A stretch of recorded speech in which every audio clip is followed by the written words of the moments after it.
All right, we're also learning right now here on Live Now from Fox more about the attack that injured several pieces of U.S. service members in Iraq at Al-Assad Air Base. And I do want to put up some tweets here on Live Now from Fox as we're learning potentially who is behind this attack as well. From Reuters saying the U.S. Defense Secretary Austin says an Iran-backed militia was behind yesterday's attack on U.S. forces in Iraq, but says the U.S. military is still working to determine which group specifically carried it out. The U.S. Defense Secretary says the U.S. won't tolerate attacks on U.S. personnel in the Middle East after a rocket attack wounded 7 people at Al-Assad Air Base in Iraq. Austin stopped short, however, of articulating a potential response. We do know more about those individuals injured, as 5 were U.S. service members, 2 U.S. contractors who were injured in the Iran proxy attack on that airbase Monday. 5 of the injured personnel are receiving care at Al-Assad, and 2 have been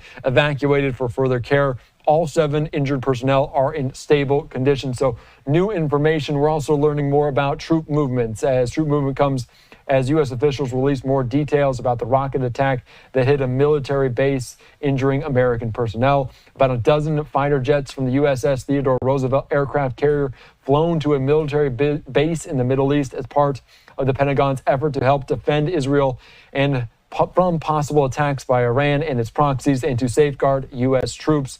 In recent weeks, Iranian-backed Iraqi militias have resumed launching attacks on bases housing U.S. forces in Iraq and Syria after a lull of several months following a strike on a base in Jordan in late January that killed 3 American soldiers and prompted a series of retaliatory airstrikes. All right, let's take you right now out to some of these comments from Defense Secretary Austin, Secretary of State Blinken, answering questions about this attack and an update on some of the personnel injured. Let's listen in.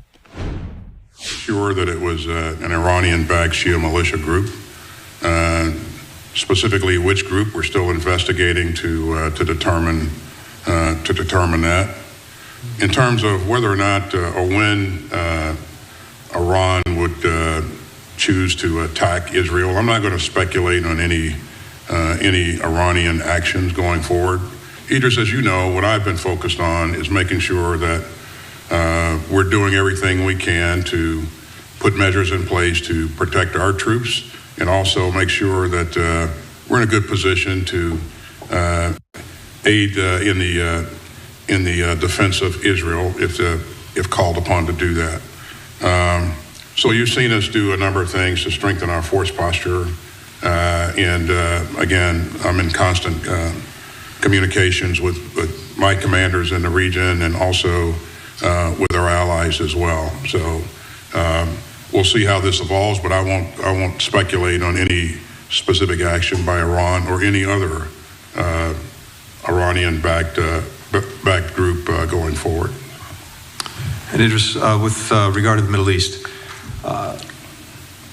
it is manifestly in the interests of everyone involved to avoid escalation, to avoid the conflict spreading. And I believe that actually no one wants escalation. No one wants to see the conflict spread. But it's very important that no one takes steps that could lead to that, even if it's unintended.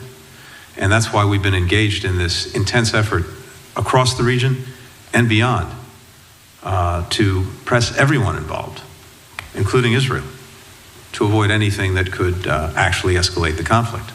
And again, it comes down to the fact that that's not where people want to go.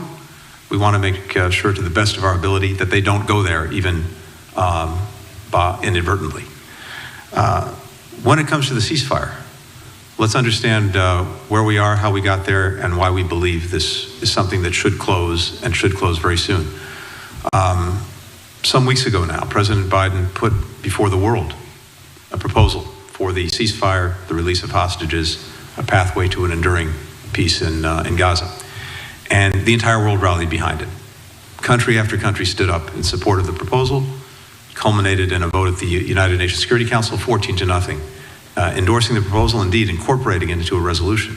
We don't see the Security Council agreeing on much these days, but I think that reflects the fact that quite literally the entire world came out in support of it. And then it took some time, but Hamas, after a couple of weeks, agreed to support the proposal. So there's agreement on the framework. What we've been working on for the last few weeks are important details of how that is actually implemented. And there were some things that had to be negotiated in that process. That work has continued, even with the recent events in the region.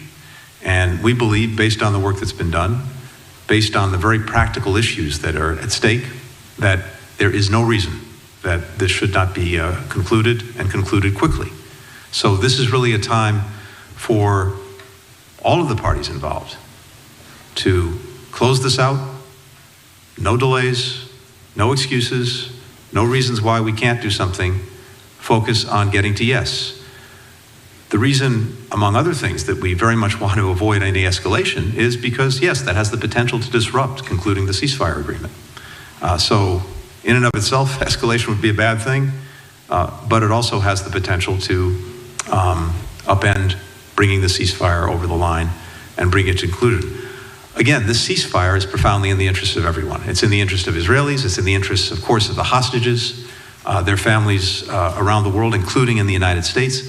It's manifestly in the interests of the Palestinian children, women, and men who are suffering every day. It's in the interests of virtually every country in the region, because not only is what's happening in Gaza at stake, but many of these other points of conflict will also be profoundly affected by getting a ceasefire. It opens up the prospect of calming things down everywhere in the region. So that's our focus. We're doing everything we can both to avoid de-escalation, bring the ceasefire agreement to conclusion, and we won't stop until we get there.